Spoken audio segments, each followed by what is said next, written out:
जो युवा अगले 4 साल बाद अपना घर वापस हुआ है उसको अगले 6 महीने के अंतर्गत उसको स्टेट गवर्नमेंट में कहीं न कहीं उसको जॉब दिया जाए। नमस्कार, मैं अमरजीत कुमार। स्वागत है आपका अपने YouTube चैनल ज्ञान फॉर एग्जाम पे। आज की इस वीडियो में हम सब जानेंगे जो है वह है अग्निपथ योजना। अग्निपथ योजना यानी कि जो अभी सरकार ने 14 जून को जो लॉन्च किया था, इसके बाद आपने देखा और सुना भी होगा कि भारत के विभिन्न हिस्सों में भारत के युवाओं ने मिलकर के बहुत ज्यादा हिंसा किया, जो कि कहीं न कहीं से कुछ गलत था। उसी हिंसा के बारे में और वो जो अग्निपथ योजना है और अग्निवीर जो योजना है उसके बारे में आज हम लोग चर्चा करेंगे। बाकी आपने इसके बारे में ऑलरेडी बहुत पढ़ा भी होगा, सुन भी लिया होगा न्यूज और खबरों में। आज जो हम चर्चा करेंगे इस वीडियो में एक छोटा सा पार्ट है जिसमें हम जानेंगे कि आखिर सरकार यानी कि भारत की जो सरकार है वो अग्निपथ योजना को कहां से अडॉप्ट किया। कहने का मतलब ये है कि जब चर्चा हो रहा है अग्निपथ योजना का तो बहुत सारे लोगों का विचार है कि सेना को आधुनिकीकरण की ओर लेके जाना चाहिए। तो ये आधुनिकीकरण की योजना जो है सरकार ने कब सोचा, कहां से सोचा, इन्होंने कहां से इन सभी चीजों को लेकर के आया और उनको लगा कि नहीं भारत की भी सेना को आगे चल करके इसको आधुनिकीकरण की ओर ले जाना चाहिए। अग्निपथ योजना के तहत वो मात्र 4 वर्ष के लिए किया जा रहा है, जिसमें हमारे तीनों सेना, चाहे वो आर्मी का हो, एयरफोर्स का हो, चाहे वो नेवी का हो, इन तीनों सेनाओं में बहाली जो है मात्र 4 वर्ष के लिए लिया जाएगा और जो टोटल जाएंगे उनमें से 25% को वहीं पर रिटेन किया जाएगा, बाकी 75% को घर वापसी कर दिया जाएगा, है ना। तो इसके बारे में हम चर्चा नहीं करेंगे, वो आपने बहुत बार पढ़ा होगा। आइए हम जानते हैं कि आखिर सरकार ने ये जो टूर ऑफ ड्यूटी यानी कि टीओडी जो लाया है, किन देशों को पढ़ करके, किन देशों को इसने जांच किया वहां के टूर ऑफ ड्यूटी को यानी कि सेना को, उसके बाद लॉन्च किया।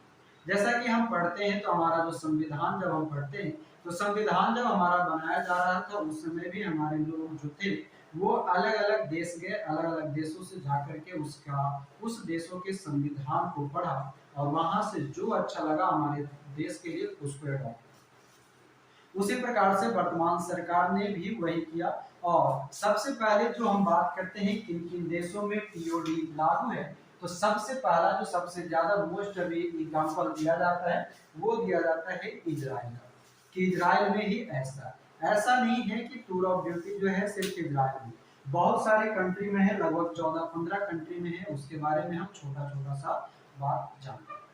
सबसे पहले अगर बात करें हम इजराइल का, तो यहाँ पर पुरुष महिला जितने भी हैं उन सभी को अनिवार्य सेवा देनी होती है सेना के अंतर्गत, जिसके बारे में कहा गया है कि पुरुषों के लिए 3 वर्ष और महिलाओं के लिए 2 साल सेना में जाना अनिवार्य है।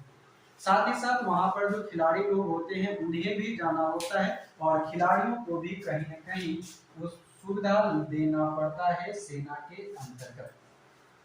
उसके बाद जो हमारा दूसरा कंट्री है जो चर्चा में रहता है और वह है हमारा दक्षिण कोरिया। उत्तर कोरिया और दक्षिण कोरिया के बारे में आपने पढ़ा होगा, जो कि 38वीं समानांतर रेखा के अंतर्गत दोनों एक दूसरे से अलग होते हैं। वो जो दोनों कंट्री है, दोनों कंट्री में टीओडी लागू। जो दक्षिण कोरिया है जिसके अंतर्गत जितने भी पुरुष है, महिला वहां पर शामिल नहीं है, जितने भी पुरुष हैं उनको अलग अलग क्षेत्र में अलग अलग समय के लिए टीओडी करना पड़ता है।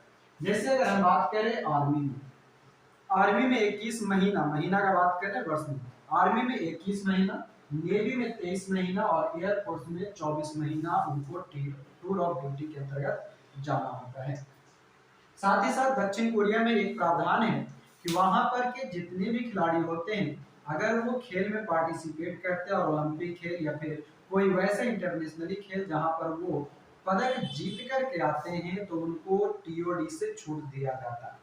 अगर मान लिया जाए कोई ऐसा खिलाड़ी जो ओलंपिक में भाग लिया और वो कोई भी पदक अगर नहीं जीत पाता है तो उसको आकर के टीओडी में शामिल होना होगा।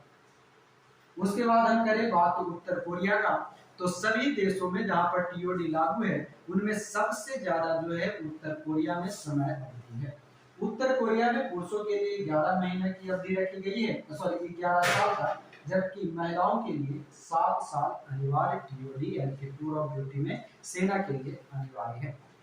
उसके बाद करें इरिट्रिया, आपने पढ़ा होगा अफ्रीकन कंट्री है, जो कि हॉर्न ऑफ अफ्रीका के अंतर्गत एक देश है इरिट्रिया।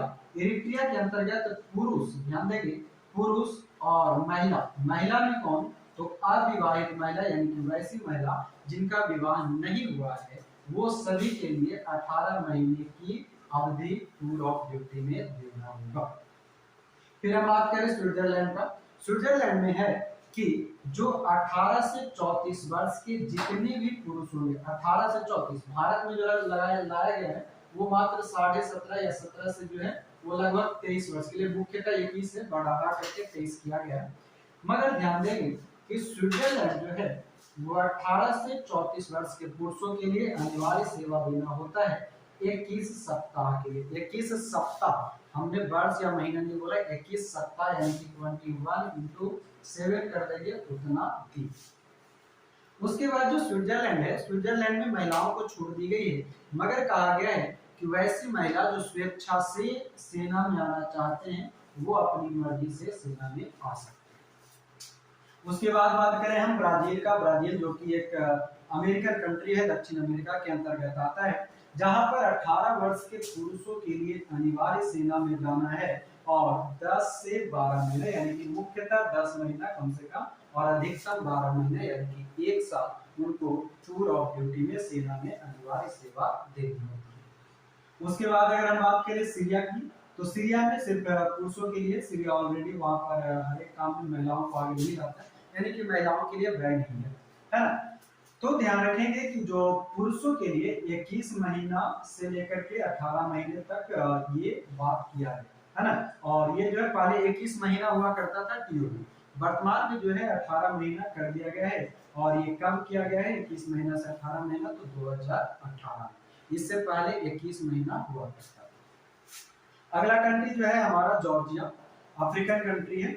जॉर्जिया के अंतर्गत जो टूर ऑफ ड्यूटी यानी कि सेना में अनिवार्य सेवा है वो 1 साल के लिए, 1 साल, जिसमें क्या होता है कि 3 महीना उनको प्रशिक्षण दिया जाता है यानी कि ट्रेनिंग दिया जाता है। 3 महीना की ट्रेनिंग और 9 महीना का ड्यूटी है, जैसा कि भारत के जो अग्निपथ योजना है जिसमें कहा गया है कि 6 महीना हम क्या करेंगे, ट्रेनिंग, 6 महीने हम ट्रेनिंग देंगे, बाकी के जो बचेंगे लगभग 3.5 साल वहां पर आपको ड्यूटी करना होगा, है ना, बाकी के ड्यूटी करना होगा। अगला है हमारा लिथुआनिया। लिथुआनिया जो कंट्री है इसके अंतर्गत पहले 2008 में टूर ऑफ ड्यूटी को समाप्त कर दिया गया था, लेकिन कुछ अन्य उसके पड़ोसी देशों से झगड़ा होने और झगड़ा को देखते हुए उसने क्या किया, पुनः 2016 में यानी कि 8 साल बाद पुनः से टूर ऑफ ड्यूटी को अनिवार्य कर दिया और इस बार कितना के लिए, तो 5 वर्षों के लिए किया है। साथ ही साथ ध्यान रखेंगे कि 18 से 26 वर्ष के सभी पुरुषों को यहाँ पर शामिल होना होगा। अगला अगर हम बात करें कंट्री, तो स्वीडन है। स्वीडन में भी टूर ऑफ ड्यूटी को यानी कि सेना में अनिवार्य ड्यूटी को 2010 में समाप्त कर दिया था। उसके बाद ये भी अपने पड़ोसियों से हमेशा इसके साथ जो पड़ोसी है उससे झगड़ा को देखते हुए इसने भी क्या किया, 2017 में पुनः लागू कर दिया। फिर बात करें हम तुर्की का। तुर्की जिसका नाम अभी आपने पढ़ा होगा, जिसको अपने नाम को बदल करके तुर्की कर दिया। तुर्की में जो है 20 वर्ष के ऊपर के जितने भी पुरुष होंगे उनको 6 से 15 महीना के लिए टूर ऑफ ड्यूटी में जाना होगा, यानी कि 6 महीने से लेकर के 1.5 साल तक यानी कि लगभग 15 महीने तक उनको जाना होता है। एक हमारा कंट्री आता है ग्रीस।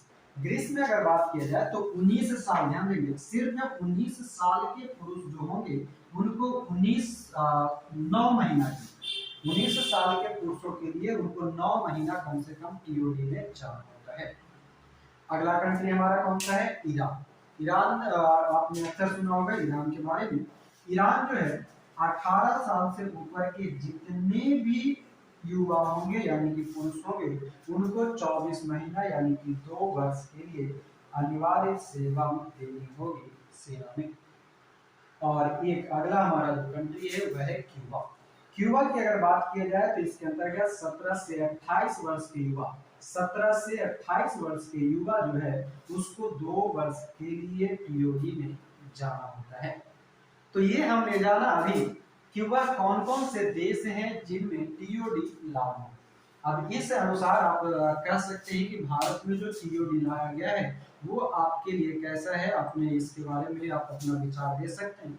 साथ ही साथ हम अपना अगर विचार करें तो टीओडी कहीं ना कहीं अगर देखा जाए तो मॉडर्न भारत के बदलते परिवेश को लेकर के एक सही योजना है, मगर ये सही योजना के साथ साथ सरकार ने थोड़ा सा अपना गलती कर बैठा।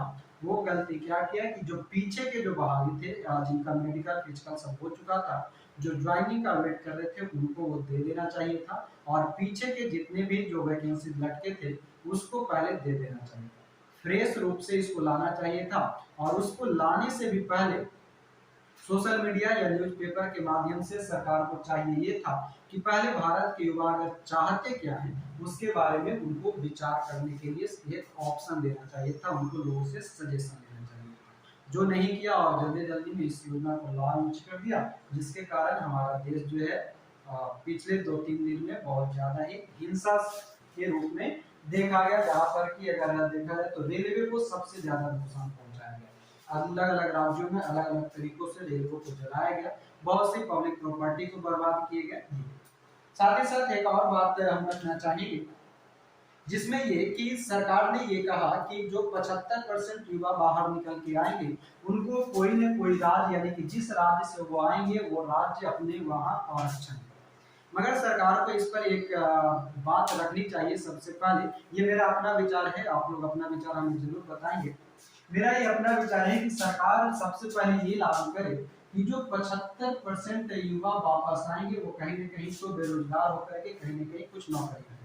ठीक है, आरक्षण दिया, मगर सरकार को एक प्रावधान और करना चाहिए कि जो युवा जिस भी राज्य से होकर के आए हैं जब वो अगले 4 साल बाद रिटर्न अपने राज्य में यानी कि घर को वापस लौटे तो केंद्र सरकार जो है वो उस राज्य को परमानेंट यानी कि एक नियम फिक्स करे जिसके तहत ये कहा जाए राज्यों को कि जो युवा अगले 4 साल बाद अपना घर वापस हुआ है उसको अगले 6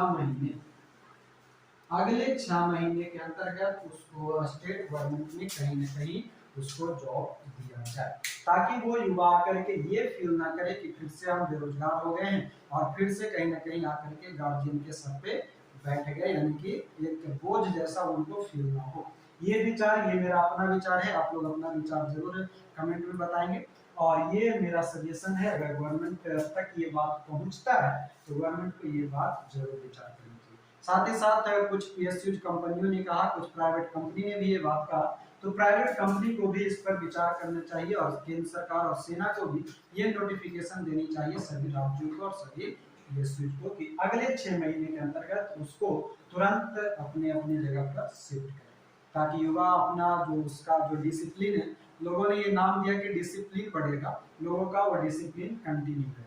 जैसे ही अगर वो 6 महीना साल भर 2-4 साल घर में बैठे रह गए, फ्रस्ट्रेशन उनके अंदर आएगा, और फ्रस्ट्रेशन आने के बाद होगा ये कि वो सभी के सभी युवा जो हैं वो फिर कहीं ना कहीं उनका डिसिप्लिन भी धरा का धरा रह जाएगा, और कहीं ना कहीं गलत रास्ते में अगर जो कुछ लोग गलत जाएंगे, ऐसा नहीं कि सारे लोग जाएंगे, कुछ गलत रास्ता पकड़ लेंगे, कुछ लोग सही रास्ता पकड़ेंगे, कुछ लोग आकर के अपना कुछ एक्स्ट्रा करेंगे, कुछ लोग इधर उधर भटक जाएंगे। इस पर सरकार को विचार करनी चाहिए, और जो योजना लाया है उस पर युवाओं को फिर से बात सुन करके उसमें कुछ संशोधन करना चाहिए।